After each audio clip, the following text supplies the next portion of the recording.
Ya, shalom. Shalom, selamat pagi untuk kita semua. Kita mengucap syukur hari ini kita boleh bertemu kembali dalam ibadah minggu. Kita mengucap syukur Tuhan sudah memelihara kita sepanjang 1 minggu yang telah berlalu. Tuhan beri kita kesehatan, Tuhan mencukupkan segala kebutuhan kita.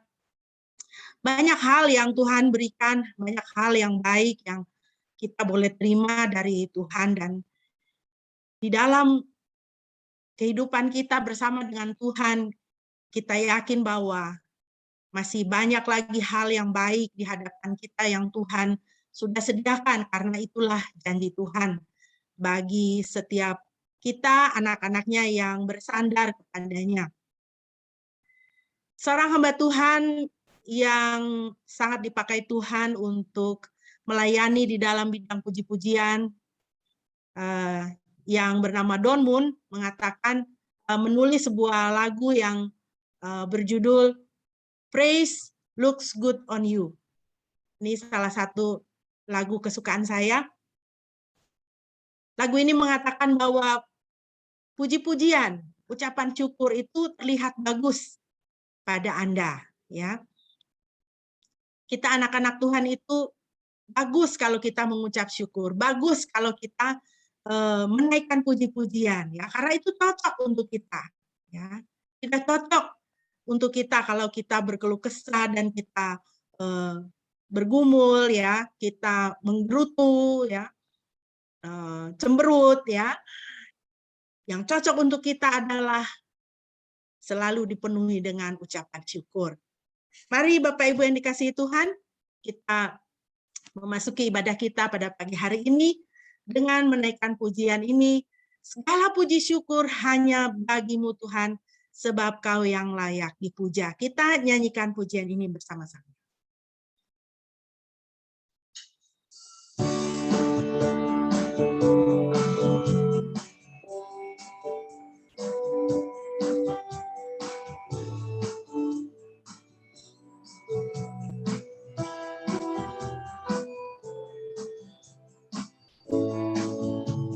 Segala puji syukur hanya bagimu Tuhan, sebab Kau yang layak dipuja. Kami mau bersorak tinggikan nama-Mu. Haleluya, segala puji syukur hanya bagimu. Segala puji syukur hanya bagimu Tuhan, sebab Kau yang layak dipuja. Kami mau bersorak tinggikan nama-Mu.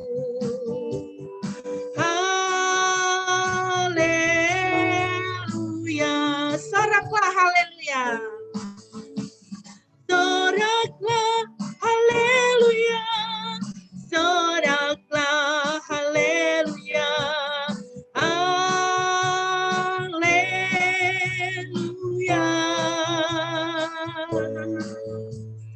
Soraklah haleluya, soraklah haleluya.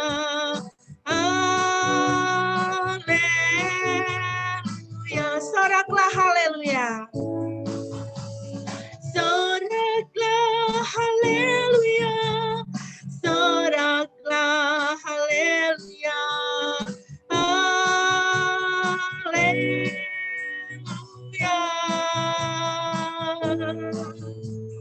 Soraklah haleluya, soraklah haleluya. Haleluya.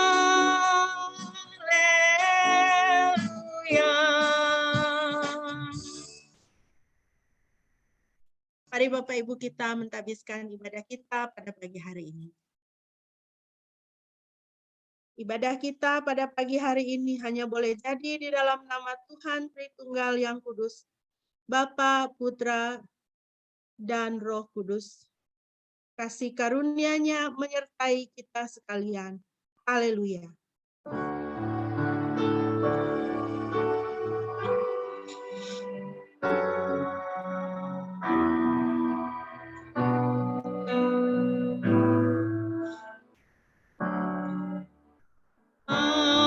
Haleluya, haleluya, haleluya, haleluya, haleluya,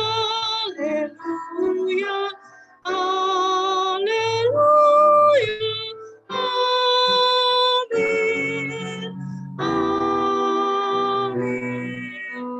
amin.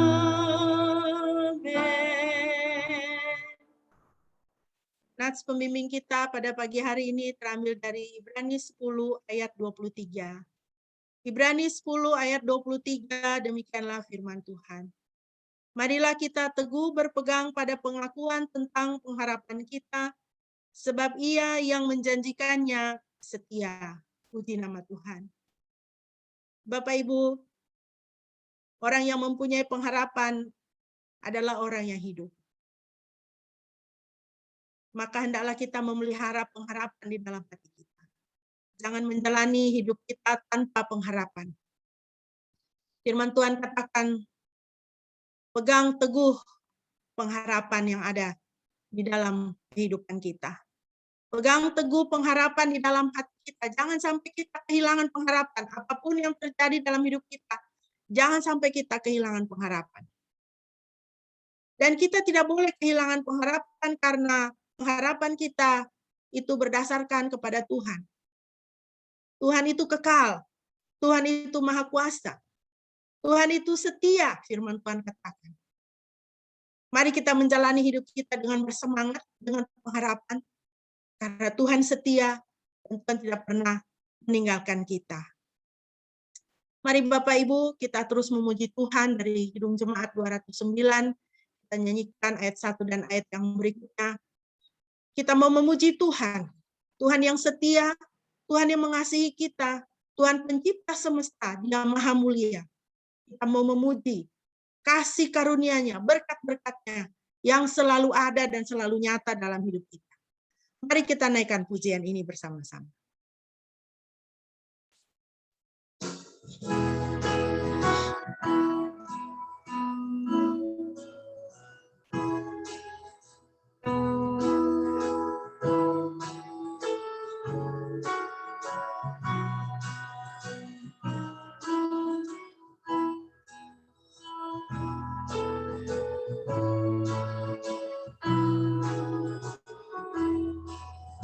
Tuhan pencipta semesta, Kaulah yang maha mulia, sungguh besar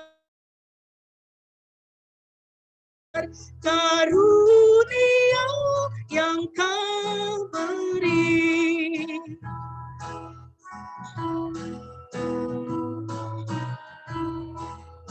Kasih-Mu nyata terjemah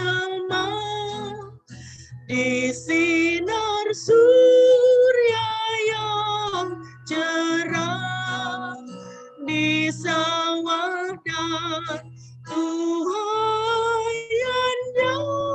yang Kau beri.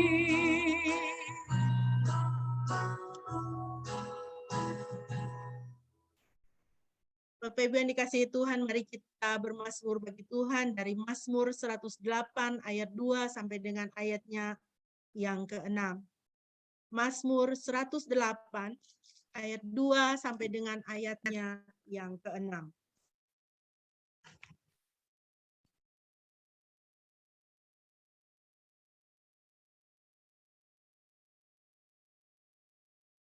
Hatiku siap, ya Elohim, aku akan bernyanyi dan bermazmur bahkan dengan kemuliaanku.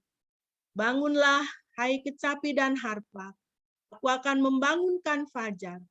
Aku akan menyanjung Engkau di antara suku bangsa, ya Yahweh, dan aku akan menaikkan mazmur kepadamu di antara bangsa-bangsa.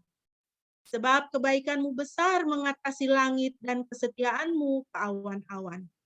Tinggikan dirimu, ya Elohim, mengatasi langit. Kemuliaanmu mengatasi seluruh bumi. Terpujilah nama Tuhan. Bapak Ibu, dengan mazmur ini mari kita terus memuji Tuhan, menyanjung Tuhan, menaikkan mazmur kepada Tuhan, karena kebaikan Tuhan besar mengatasi langit seperti dikatakan oleh pemazmur, dan kesetiaannya sampai ke awan-awan. Sungguh besar Tuhan kita, sungguh luar biasa kasih-Nya di dalam kehidupan kita.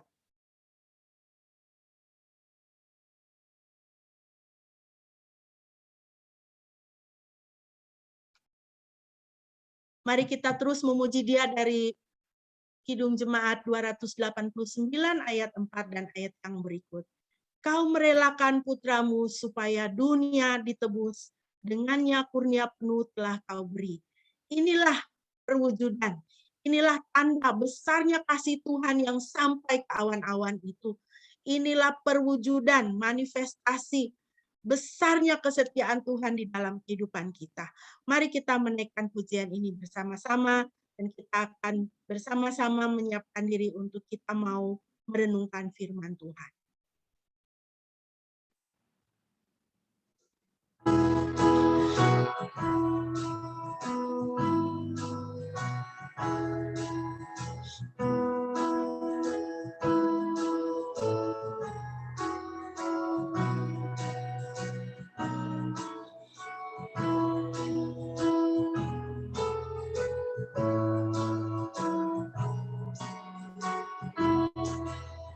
Kau merelakan putramu supaya dunia ditebus, dengannya kurnia penuh telah kau beri.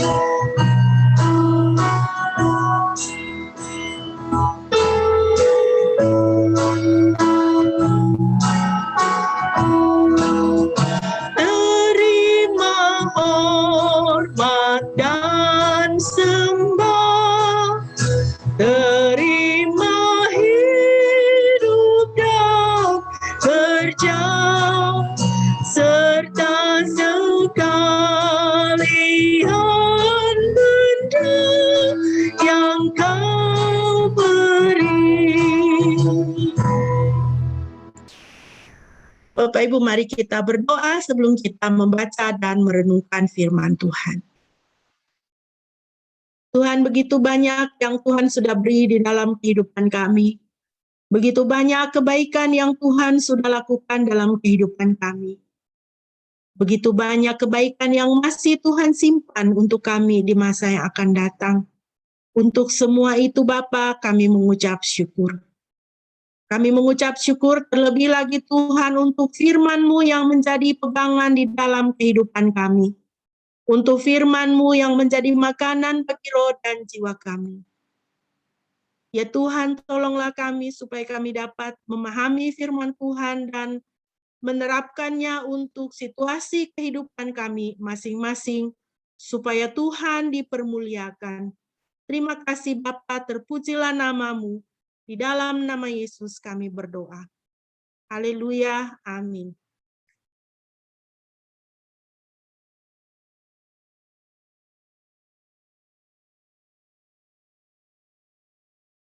Bapak Ibu yang dikasihi Tuhan, pada pagi hari ini kita akan merenungkan beberapa kebenaran firman Tuhan dari 1 Samuel pasal 25. 1 Samuel pasal 25 termasuk cukup panjang untuk kita baca. Oleh karena itu kita tidak akan membaca keseluruhan pasal, hanya beberapa ayat saja. Silakan Bapak Ibu boleh mempersiapkan di Alkitab masing-masing. Kita akan membaca dari ayat 23 sampai dengan ayatnya yang ke-28. 1 Samuel pasal 25 ayat 23 sampai dengan ayat 28. Saya akan membacakan bagi kita. Demikianlah firman Tuhan. Saat Abigail melihat Daud, ia bergegas turun dari keledai dan menundukkan wajahnya di hadapan Daud, lalu membungkukkan tubuhnya ke tanah.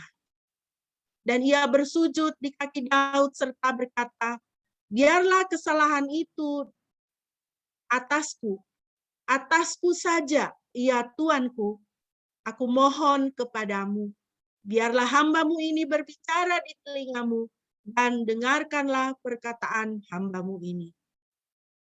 Aku mohon kepadamu, janganlah Tuanku mengindahkan Nabal yang tak berguna itu. Sebab sesuai namanya, demikianlah ia. Namanya adalah Nabal, ia orang bodoh, dan aku, hambamu ini, tidak melihat anak buah Tuanku yang telah engkau utus. Sekarang Tuanku, demi Yahweh yang hidup, dan demi jiwamu yang hidup, karena Yahweh telah menahanmu datang untuk menumpahkan darah dan dari melakukan pembalasan dengan tanganmu sendiri. Sekarang biarlah musuhmu menjadi seperti Nabal, bahkan mereka yang bermaksud jahat terhadap Tuanku. Sekarang inilah hadiah yang telah hambamu bawa untuk Tuanku. Bahkan biarlah itu diberikan kepada para anak buah yang mengikuti Tuanku. Aku mohon kepadamu, ampunilah pelanggaran hambamu, karena Yahweh pasti akan membangun keturunan yang kukuh bagi Tuanku. Sebab Tuanku telah melakukan peperangan Yahweh, kejahatan tidak ditemukan padamu sepanjang hidupmu. Demikianlah firman Tuhan, terpujilah Kristus.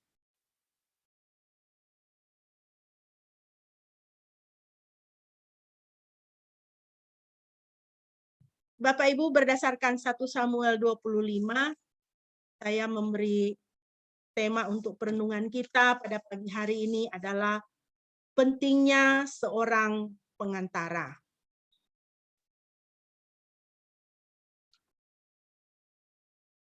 Saya akan mengawali dengan satu kisah tentang seorang muda, seorang tentara yang bernama Ernest Gordon.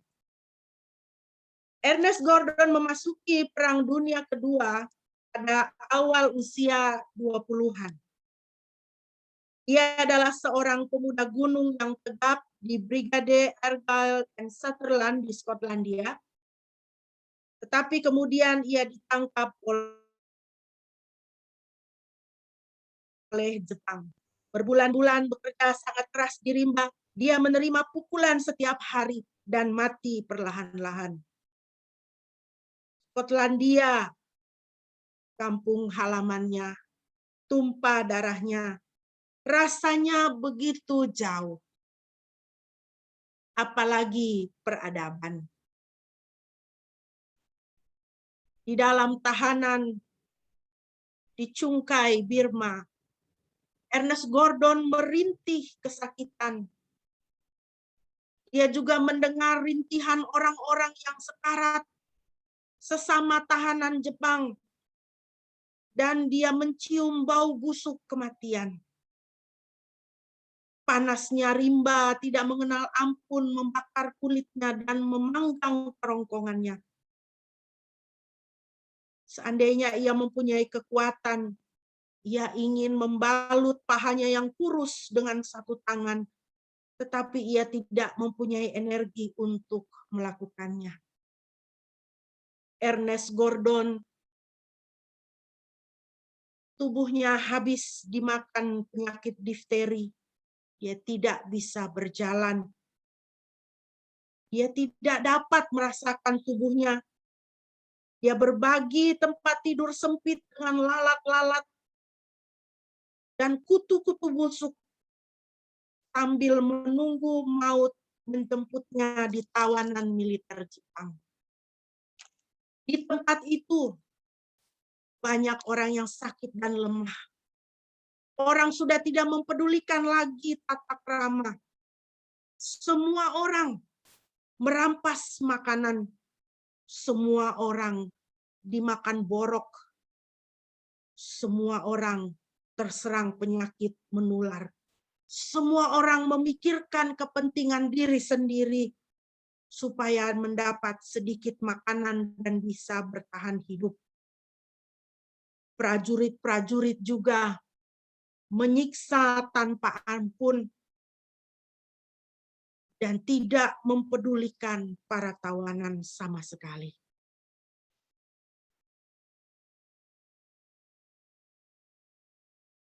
Di dalam kisah yang kita baca, di dalam 1 Samuel pasal 25, kita bertemu dengan 3 orang tokoh. Yang pertama adalah Nabal. Saya ringkaskan keterangan mengenai Nabal dari 1 Samuel 25 ini. Sama seperti para penjaga militer Jepang yang dipenuhi keegoisan, ketamakan, dan hati penuh dengan kejahatan. Demikianlah sifat-sifat itu pun ada pada diri Nabal. Berdasarkan 1 Samuel 25, Nabal ini adalah seorang yang kaya. Kita bisa baca di ayat yang kedua.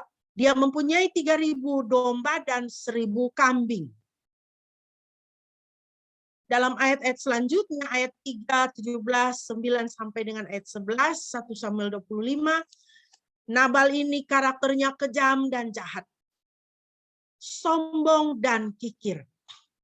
Ya, kalau kita pikir orang kaya ya biasalah orang kaya begitu ya kan. Sudah wajar kalau seperti itu orang kaya. Sombong, kikir, kejam, dan jahat. Kalau ada orang kaya yang baik itu kan wah luar biasa hebat ya. Dia tuh kaya tapi dia tidak sombong. Tapi Nabal adalah seorang yang kejam, jahat, sombong, dan kikir. Di dalam ayat yang ketiga diceritakan bahwa dia adalah salah satu keturunan dari Kaleb. Kita ingat Kaleb. Kaleb itu adalah temannya, sahabatnya Yosua ya. Dan orang kaya yang kejam, jahat, sombong, dan kikir ini ternyata mempunyai seorang istri yang bernama Abigail. Istrinya ini, ayat 3 mengatakan, istrinya itu cantik dan cerdas. Wah, sepertinya dia punya segalanya ya. Dia punya kekayaan, harta, dia punya istri yang cantik. Ya. Mau kurang apa lagi? Kayaknya hidupnya sudah begitu indah. Ya. Tapi itulah Nabal. Dia kejam, jahat, sombong, dan kikir.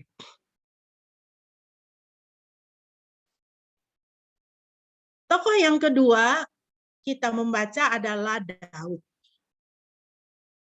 Jadi Nabal ini karena dia mempunyai ternak yang begitu banyak,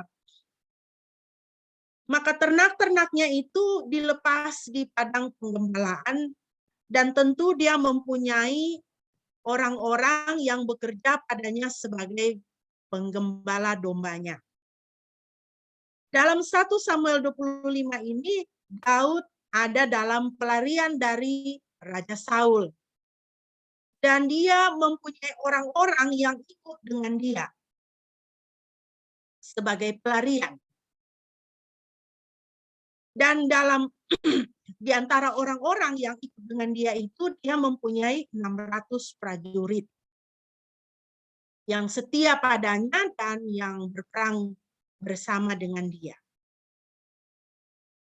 Jadi Daud dan 600 prajuritnya ini di padang penggembalaan, ya berusahalah cari-cari makan begitu ya kan. Jadi apa yang mereka lakukan? dalam ayat 14 sampai 17 dikisahkan bahwa Daud bersama dengan 600 prajuritnya itu melindungi para petani dan penggembala domba dari perampok. Sehingga para penggembala domba dan para petani itu bisa menggembalakan ternaknya dengan aman. Termasuk di sini adalah ternak-ternak yang dimiliki oleh Nabal. Itu Daud dan para prajuritnya turut menjagai supaya tidak kerampokan. Nah, kisah dalam 1 Samuel 25 ini diawali dengan peristiwa pengguntingan bulu domba. Jadi Nabal dan orang-orangnya menggunting bulu domba. Ini adalah satu pesta. Ya, biasanya setelah mereka menggunting bulu domba, ya, maka akan diadakan jamuan makan. Nah, Daud karena dia berpikir dia beserta 600 prajuritnya telah berjasa kepada Nabal dalam hal melindungi ternaknya, dia berpikir dia berhak untuk diundang ke pesta pengguntingan bulu domba ternak Nabal. Namun ketika dia mengirimkan utusan kepada Nabal, dia hanya mendapatkan penolakan dan penghinaan. Itu kita bisa baca dalam ayat 9 sampai dengan ayat 13. Nabal berkata, emangnya siapa Daud anak Isai ini? Ya, sehingga saya mesti berbagi roti dengan dia. Saudara yang dikasihi Tuhan, apakah Nabal tidak tahu siapa Daud itu? Beberapa waktu yang lalu kita telah membahas tentang Daud, bagaimana Daud itu sangat terkenal. Daud itu sangat dikasihi oleh Israel dan Yehuda. Daud itu begitu kemana-mana namanya dan keberhasilannya tentunya. Pastilah Nabal tahu siapa Daud itu. Tetapi dengan sombongnya Nabal menghina dan menolak Daud, merendahkan dia, dan tidak mau menerima dia di pesta pengguntingan bulu domba ternaknya. Nah, Bapak Ibu yang dikasihi Tuhan, tokoh yang ketiga adalah Abigail, istri Nabal.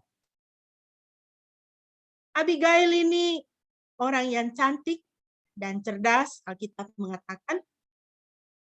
Dan di dalam 1 Samuel 25 kita bisa melihat bahwa dia adalah seorang perempuan yang mengasihi keluarganya.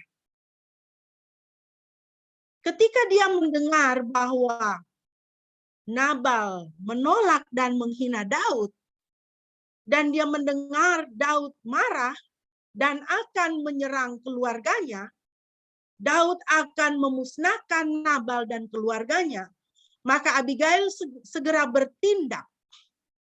Dia bertindak setelah mendapatkan laporan dari para pelayannya bahwa Daud akan menyerang suaminya.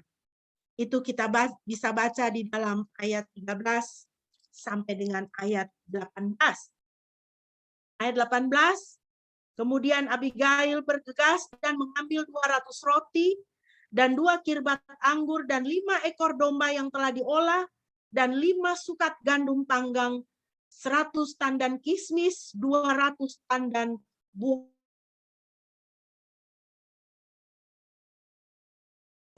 Dan dia berjalan, dan dia berkata kepada para pelayannya, berjalanlah mendahului aku, ketahuilah aku akan datang menyusulmu. Namun dia tidak memberitahukan suaminya Nabal. Dan dengan perbekalan yang begitu banyak, Abigail pergi menemui Daud untuk memohon kepada Daud supaya tidak memusnahkan keluarganya. Bapak Ibu yang dikasihi Tuhan, Abigail berdiri sebagai penghalang terakhir antara keluarganya dan kepastian maut. Ketika ia menjumpai Daud dan bernegosiasi untuk keselamatan keluarganya, dia tidak membela Nabal, tetapi dia menanggung kesalahan suaminya dan memohon pengampunan. Itu kita baca di dalam ayat 24 dan ayat 28. Demi melihat dan mendengar Abigail, maka Daud pun membatalkan kemarahan dan serangannya. Ayat 32 sampai dengan ayat 38. Bapak Ibu yang dikasihi Tuhan, Abigail menggambarkan Kristus. 1 Yohanes 2 ayat 1, firman Tuhan katakan, anak-anakku, hal-hal ini kutuliskan kepada kamu supaya kamu jangan berbuat dosa.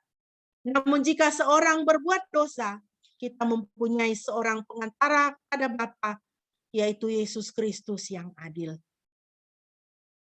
Abigail menjadi pengantara antara keluarganya dengan Daud. Kristus menjadi pengantara antara kita dengan Tuhan yang Maha Kudus. Abigail menempatkan dirinya antara Daud dan Nabal.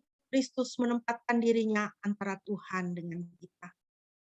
Abigail dengan sukarela menyediakan dirinya untuk dihukum bagi dosa Nabal. Kristus memberi dirinya dihukum sorga atas dosa kita. Abigail menghalau amarah Daud. Kristus menghalau murka Elohim. Kita harus ingat prinsip Alkitab ini, Bapak, Ibu, dan Saudara sekalian, bahwa Tuhan adalah Tuhan yang kudus dan manusia yang jatuh ke dalam dosa, dikuasai oleh dosa dan dibelenggu oleh dosa. Dan dosa memisahkan kita dengan Tuhan. Dan dosa mendatangkan penghukuman. Dosa mendatangkan maut. Dosa mendatangkan penghukuman, dan penghukuman itu pasti. Ini adalah ajaran Alkitab yang tidak boleh kita lupakan. Ajaran dasar ini dalam Alkitab. Semua orang berdosa. Dan dosa mengakibatkan kita terpisah dari Tuhan. Tuhan yang kudus tidak bisa berkompromi dengan dosa sekecil apapun. Tetapi Yesus Kristus menjadi pengantara antara kita dengan Tuhan yang kudus. Tuhan Yesus berkata, akulah jalan dan kebenaran dan hidup.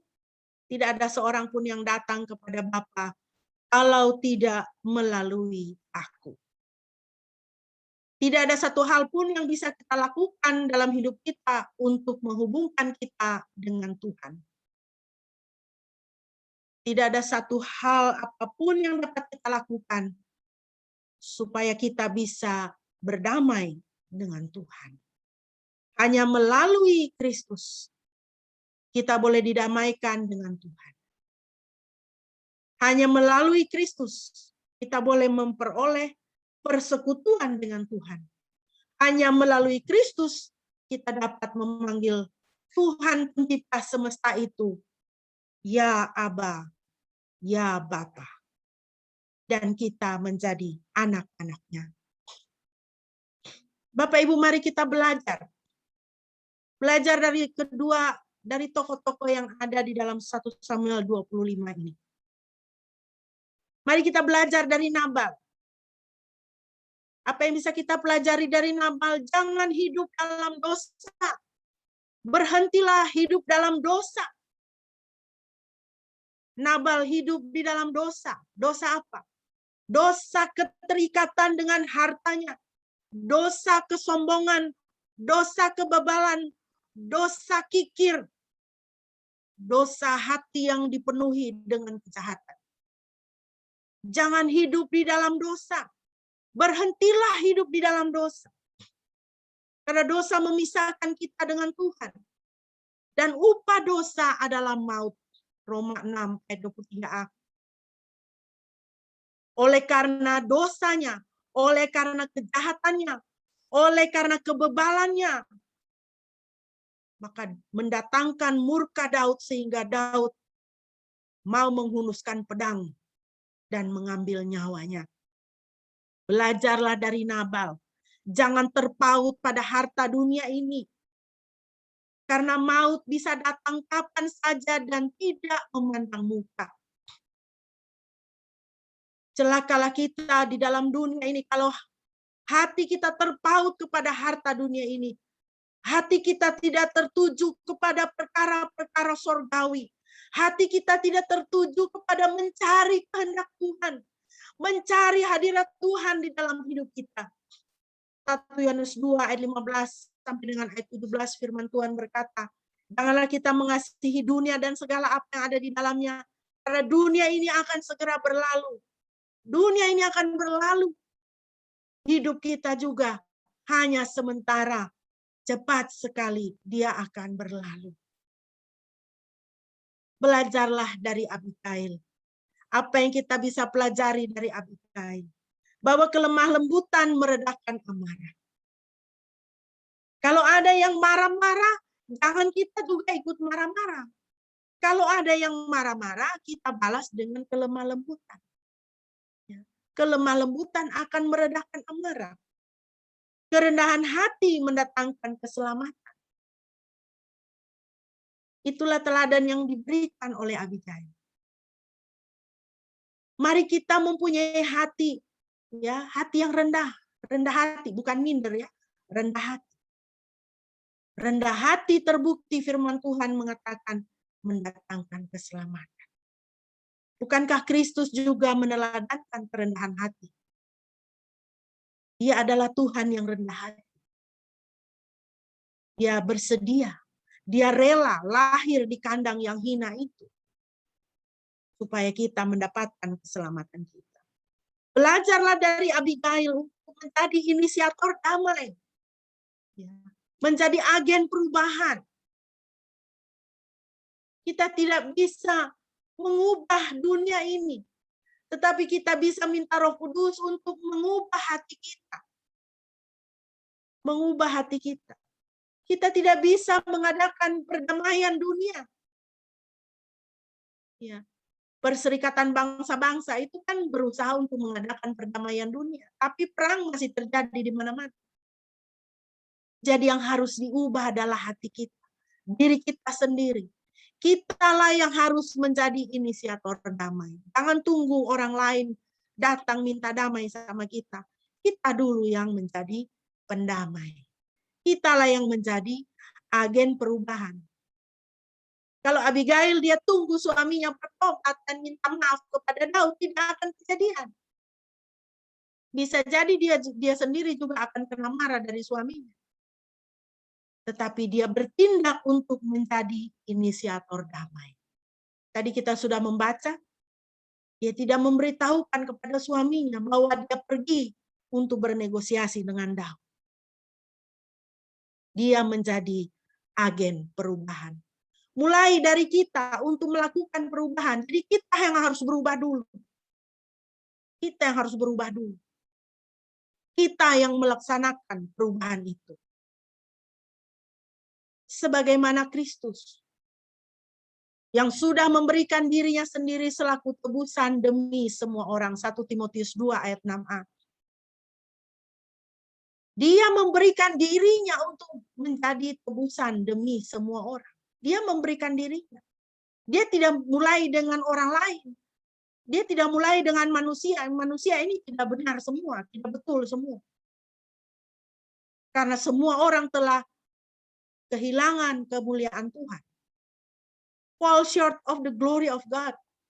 Karena apa? Karena sudah jatuh di dalam dosa. Tidak bisa diharapkan. Jadi dia memberikan dirinya sendiri. Dia mulai dengan dirinya untuk melakukan karya penebusan demi semua orang. Bapak, Ibu, dan Saudara yang dikasihi Tuhan, kita hidup di akhir zaman.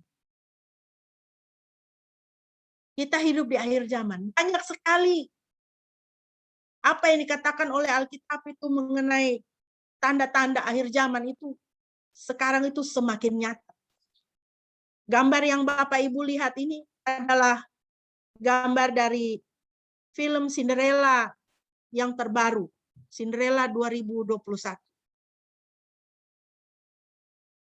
Jadi kalau Bapak Ibu tahu film Cinderella itu, Cinderella mempunyai ibu peri ya, fairy godmother.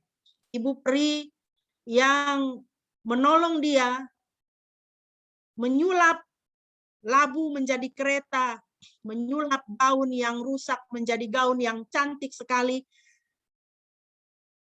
menyulap tikus menjadi kuda, supaya Cinderella bisa pergi ke pesta dan bertemu dengan pangeran. Selama ini, ibu peri adalah seorang tokoh, seorang ibu yang sudah sepuh, agak gemuk sedikit, dan berwajah ceria. Tetapi dalam Cinderella 2021, sosok ibu peri dimainkan oleh seorang aktor bernama Billy Porter. Dan ibu peri ini adalah seorang pria berpakaian perempuan. Lalu ketika Cinderella bertanya, "Kamu siapa?" Lalu dia katakan, "I am your fairy godmother." Aku adalah ibu peri kamu. Hello. Ya. Terjadi perubahan ya. Ibu perinya dia menyebut dia ibu peri, tetapi dia adalah seorang pria. Seorang pria berpakaian perempuan. Ini sudah akhir zaman, saudara, sudah terbolak-balik semua ini. Ya. Bahkan sekarang itu ada gender itu namanya non-binary kalau saya tidak salah ingat ya. Jadi bukan gender perempuan dan laki-laki, tapi juga ada gender namanya non-binary. Jadi non-binary itu bukan laki-laki, bukan perempuan. Ya. Jadi semakin kacau ciptaan manusia akhir zaman ini. Jadi makin tidak jelas. Kemarin saya membaca satu, saya lupa, saya belum sempat memasukkan fotonya di sini. Menteri Perhubungan Amerika Serikat ya, itu pria. Pasangannya itu pria juga. Jadi Menteri Perhubungan ini dia seorang pria, tetapi dia sebagai istri. Jadi dia dengan pasangannya, katanya dia dengan suaminya baru mengadopsi anak. Saudara, mengapa saya mengambil contoh dari film dan tokoh politik? Karena film itu mempengaruhi orang, tokoh politik, tokoh publik juga mempengaruhi orang. Kalau semakin banyak figur-figur publik yang mempengaruhi orang dengan nilai-nilai yang tidak sesuai dengan Alkitab, itulah tanda akhir zaman. Semakin banyak orang akan disesatkan. Semakin banyak orang hidup di dalam dosa, dan dosa sekarang orang sudah tidak malu lagi. Orang tidak malu lagi dengan dosa. Orang tidak merasa bersalah lagi dengan dosa. Orang dengan terang-terangan menolak Tuhan. Sama dengan Nabal, dengan terang-terangan menolak Daud. 2 Timotius 3 ayat 1-4. Firman Tuhan katakan, "Dan ketahuilah ini bahwa pada hari-hari terakhir akan datang masa yang sukar karena manusia akan menjadi pencinta diri sendiri. Pencinta uang, pembual, takabur, penghujat, tidak patuh kepada orang tua, tidak tahu bersyukur, tidak kudus, tiada kasih sayang, tidak mau berdamai, penuduh, tiada kendali diri, ganas, benci akan kebaikan, pengkhianat, ceroboh, cinta akan kesenangan lebih dari cinta akan Elohim." Inilah manusia pada akhir zaman. Inilah Nabal pada akhir zaman, saudara. Firman Tuhan dalam Yehezkiel 22 ayat 30. Tuhan berkata, aku mencari di tengah-tengah mereka seorang untuk mendirikan sebuah tembok yang berdiri di dalam celah di hadapanku demi negeri itu. Sehingga aku tidak akan menghancurkannya. Tetapi aku tidak menemukannya. Jadi aku mencurahkan kegeramanku atas mereka. Sorry. Aku telah menimpakan perbuatanku ke atas kepala mereka. Demikianlah firman Tuhan ya. Saudara, ketika dosa semakin bertambah, kejahatan semakin bertambah, Tuhan mencari. Tuhan mencari orang untuk berdiri di hadapannya. Aku mencari orang untuk berdiri di dalam celah di hadapanku. Demi negeri itu. Sehingga aku tidak akan menghancurkannya. Ketika dosa dan kejahatan semakin bertambah, murka Tuhan akan semakin bertambah.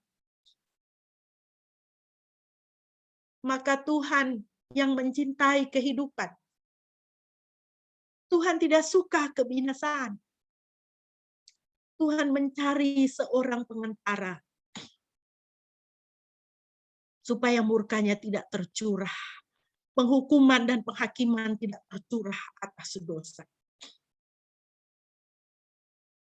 Bapak Ibu, berilah dirimu menjadi pengantara. Kalau kita melihat dunia kita sudah begitu penuh dengan dosa dan kejahatan. Penuh dengan Nabal.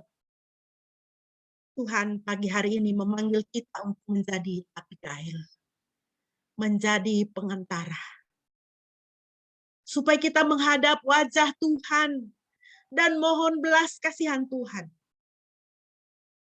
Untuk negeri kita, untuk lingkungan kita, untuk keluarga kita.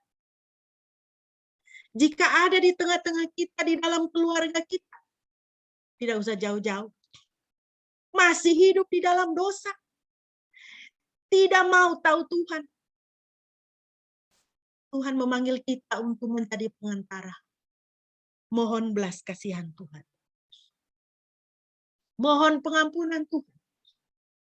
Supaya terjadi keselamatan. Minta Roh Kudus mengubahkan hati kita. Mengubahkan kita dan penuhi hati kita dengan kelemah lembutan. Kerendahan hati dan kesabaran. Hati yang mau bersafaat. Bersafaat bagi orang-orang yang terhilang. Bersafaat bagi mereka yang masih hidup di dalam dosa. Yang menolak Tuhan. Bapak Ibu, untuk mengakhiri renungan kita pada pagi hari ini, saya mau melanjutkan kisah Ernest Gordon. Di dalam tahanan di Birma, dengan situasi yang begitu mengerikan dan mengenaskan. Pada suatu hari, masuk 2 tahanan baru. 2 tahanan baru ini penuh dengan belas kasihan. Walaupun mereka kesakitan, walaupun mereka pun mengalami dipukul dan penyiksaan, walaupun tubuh mereka penuh dengan luka, apa yang mereka miliki juga hanya sedikit, tetapi 2 orang tawanan baru ini merawat tawanan-tawanan yang lain. 2 orang tawanan yang baru ini berbagi makanan mereka walaupun sedikit, walaupun mereka berkekurangan. Pelan-pelan penjara di Chungkai Birma itu, suasananya mulai berubah. Mulai terasa lebih adem. Suatu hari, seluruh tawanan dikumpulkan. Lalu para tentara Jepang memarahi mereka. Karena ada satu sekop yang hilang. Lalu para tentara Jepang itu mengatakan, cepat mengaku, kalau tidak kalian semua, kami bunuh semuanya. Lalu muncullah seorang tawanan maju ke depan. Saya yang mencuri sekop. Lalu tawanan itu dibunuh. Setelah tawanan itu mati, maka tawanan-tawanan yang lain boleh kembali ke tahanan, kamar tahanan mereka masing-masing. Tawanan yang mati ini menyelamatkan teman-temannya. Belakangan diketahui, ternyata prajurit itu yang salah menghitung sekop. Tidak ada sekop yang hilang. Tawanan itu menjadi pengantara untuk menyelamatkan sesama rekan tawanannya. Hari ini, Ernest Gordon melayani sebagai rohaniwan di Universitas Princeton. Dan dia menggambarkan hari-harinya demikian. Maut masih berada bersama kami, hal itu tidak dapat dipungkiri. Akan tetapi perlahan-lahan kami dibebaskan dari cengkeraman yang merusak, egoisme, kebencian, dan kesombongan. Semuanya merupakan sifat yang anti kehidupan. Kasih, pengorbanan diri, dan iman sebaliknya merupakan hakikat kehidupan, pemberian Tuhan kepada manusia. Maut tak lagi menjadi penentu terakhir di cungkai. Karena ada orang yang menjadi pengantara. Bapak Ibu, marilah kita menjadi pengantara. Marilah kita menjadi pendoa syafaat. Marilah kita menjadi mediator bagi dunia ini di hadapan Tuhan. Bagi lingkungan kita, bagi keluarga kita di hadapan Tuhan. Supaya keselamatan boleh terjadi di rumah kita, di lingkungan kita, dan di tengah-tengah bangsa dan negara kita. Kiranya Bapak Ibu dan Saudara sekalian diberkati.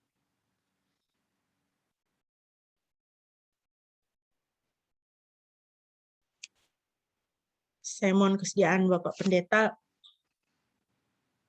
untuk memimpin kita dalam doa respon dan doa syafaat diakhiri dengan doa Bapa kami. Mari kita bersatu dalam doa. Bapa di surga, kami bersyukur buat firman-Mu pada pagi ini yang kembali mengingatkan kami bahwa Tuhan Yesus sudah menjadi perantara bagi kami. Seperti Abigail menjadi perantara bagi suaminya yang jahat. Oh juga ya Tuhan, Tuhan Yesus yang kudus, yang suci, yang tidak berdosa, telah menjadi perantara bagi kami, orang-orang berdosa yang seharusnya berada di bawah murka Tuhan. Melalui darah kudusnya, melalui pengorbanan, melalui nyawanya yang dia korbankan, kami boleh mendapatkan hidup yang kekal. Karena itu ya Tuhan, tidak ada alasan bagi kami untuk tidak mensyukuri kemurahan-Mu, kebaikan-Mu, kasih-Mu, dan juga agar kami berlaku demikian kepada orang lain, orang-orang yang bersalah kepada kami. Terima kasih Tuhan, meteraikan firman-Mu. Dan saat ini kami juga berdoa bagi setiap saudara-saudara kami yang hadir pagi ini, yang mengalami kelemahan tubuh, yang sakit. Tuhan menjamah, Tuhan menguatkan, Tuhan memberikan kesembuhan atas setiap bagian tubuh mereka yang mengalami sakit.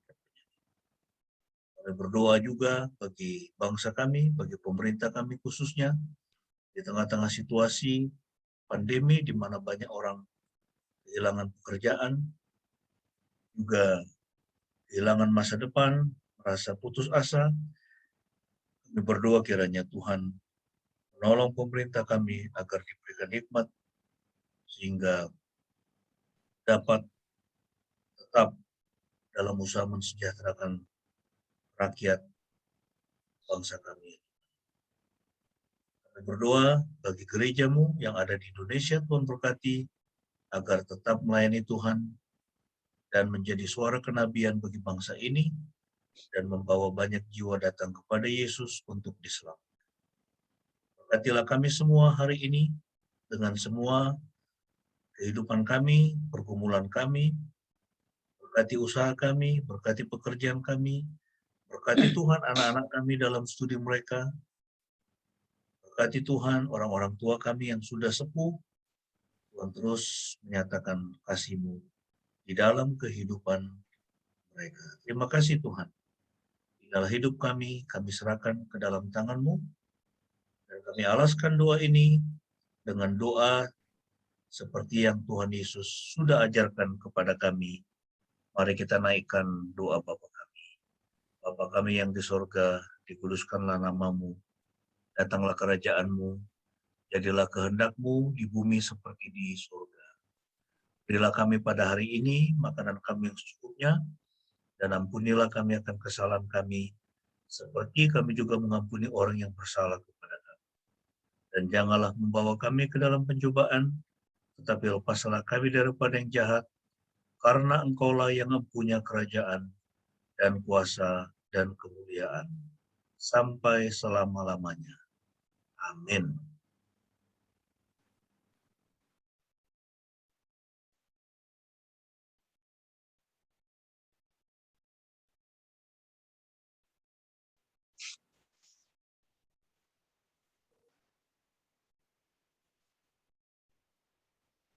Bapak Ibu yang dikasihi Tuhan, mari kita bersama-sama menyatakan pengakuan iman kita di hadapan Tuhan, dan sesama kita marilah kita berkata demikian.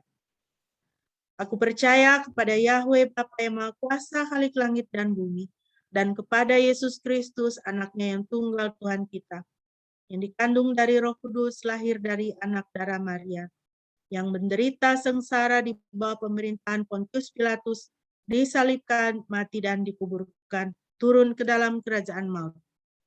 Dan hari yang ketiga bangkit pula dari antara orang mati, naik ke surga, duduk di sebelah kanan Yahweh Bapa yang Maha Kuasa, dan akan datang dari sana untuk menghakimi orang yang hidup dan yang mati.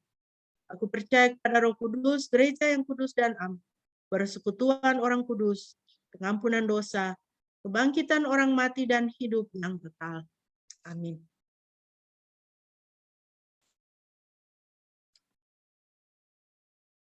Bapak Ibu, kita akan mengakhiri ibadah kita. Mari kita kembali memuji Tuhan dari Kidung Jemaat 152 ayat 1 dan ayat yang berikutnya.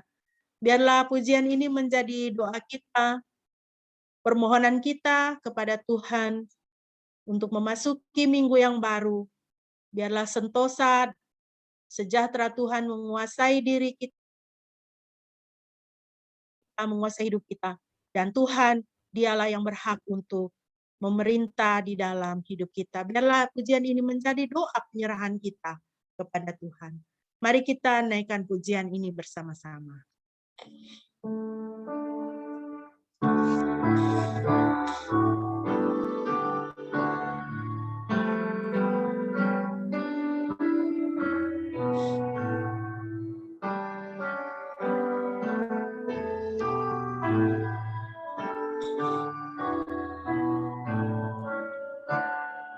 Berikanlah sentosamu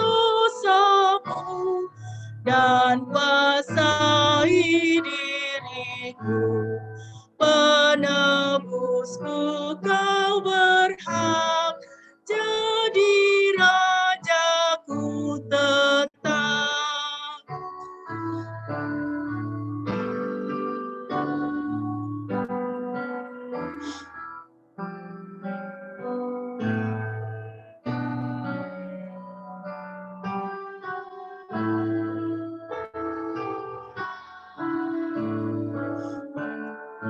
Biar oleh kasih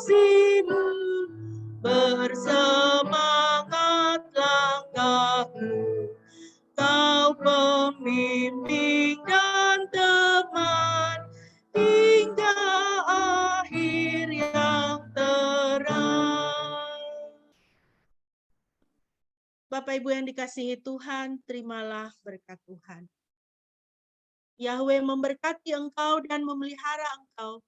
Yahweh membuat wajahnya bersinar atasmu dan bermurah hati kepadamu.